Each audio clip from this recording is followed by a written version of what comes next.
Assalamualaikum warahmatullahi wabarakatuh. Kami dari kelompok 3 sedang mengerjakan tugas PKWU yang bertemakan budidaya ikan. Terima kasih. Sejak kapan peternakan ini berdiri?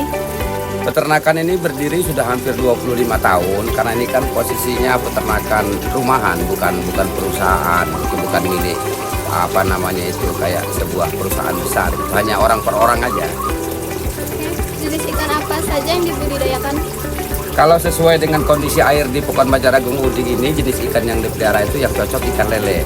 Karena pengairannya itu pengairan tradisional, bukan yang sudah memang pengairan yang sudah non-stop 24 jam. Sedangkan lele itu kebutuhan airnya tidak setiap hari. Berapa luas kolam peternakan ini? Kalau kolam peternakan ini dari 5 keluarga yang ada di lingkungan ini rata-rata satu kolamnya itu 10 kali 15, mungkin ada sekitar 20 unit. Gimana cara memberi pakan ikan ini? Cara memberi pakan ikan itu ada bermacam-macam cara tergantung yang ngurusnya. Biasanya itu satu hari bisa 2-3 kali. Kalau jenis pakan yang diberikan itu sesuai dengan umur atau usia ikan.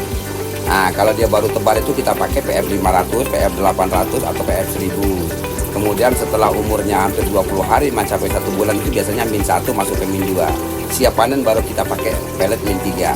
Kalau jenis peletnya ada yang jenis pelet yang mahal, ada jenis pelet yang menengah, ada jenis pelet yang murah.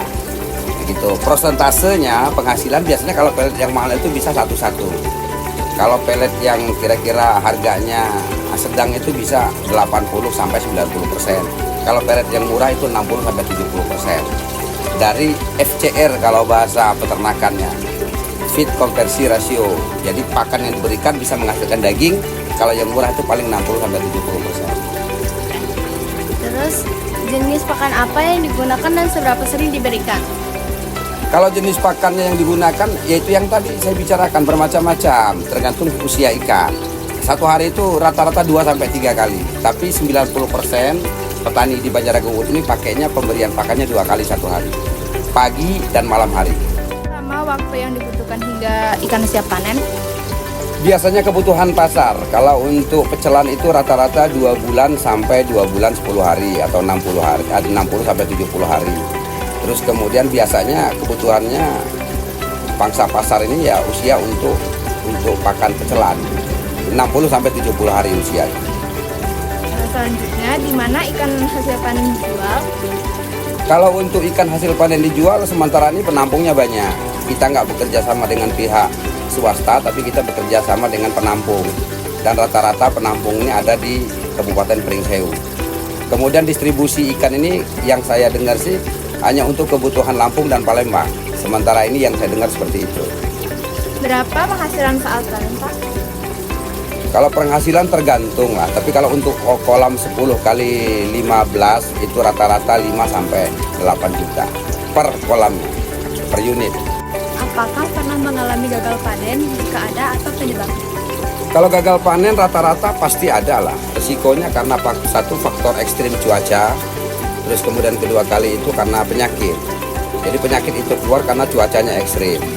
Dan rata-rata petani ini kalau di saat musim hujan yang ekstrim mereka nggak menebar bibit, sudah antisipasi gitu karena sudah berdasarkan pengalaman. Kayak bulan yang kemarin ada kegagalan itu karena faktor air. Jadi air yang kita ambil untuk suplai lele ini posisi airnya keruh. Itu biasanya kesalahan dari pengurus yang ngurusnya. Ada kesalahan-kesalahan kecil itu bisa akibatnya fatal.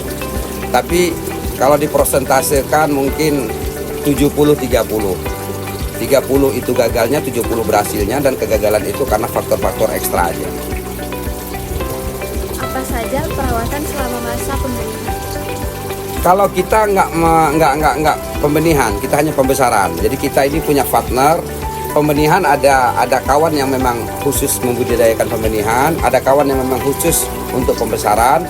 Kemudian ada lagi kawan-kawan yang memang khusus untuk membuat cacing sutra. Nah jadi 3 ini kerjasama, yang bikin cacing sendiri, yang bikin bibit sendiri, yang pembesaran sendiri. Itu kira-kira seperti itu. Pak, izin bertanya, bagaimana cara menjaga kualitas air kolam?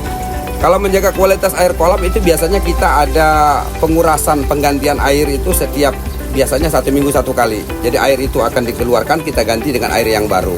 Terus kedua kali kita ada obat-obatan sebangsa untuk pembersihan air itu biasanya dengan E4. E4 itu adalah obat tradisional atau obat herbal yang memang sengaja untuk menjernihkan atau menjaga bakteri-bakteri yang ada di kolam. Terus apakah ada penggunaan bahan kimia dalam peternakan ikan?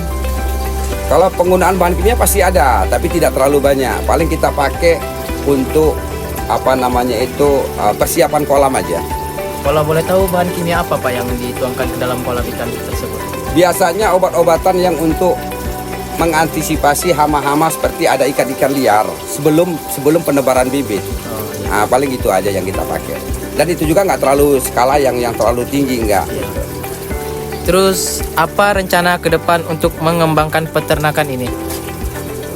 Ya sementara ini ya rencananya nggak ada sih, karena kolam ini memang wilayah ini untuk kolam ikan. Jadi ya seada-adanya kita berdayakan supaya padat penebarannya semakin tinggi gitu.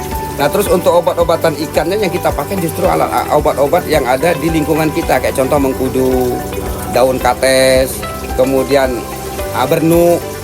bernu itu ada bernu, ada buah bernu itu yang biasanya itu untuk pakan ikan untuk menjaga stabilitas penyakit supaya nggak masuk ke ikan.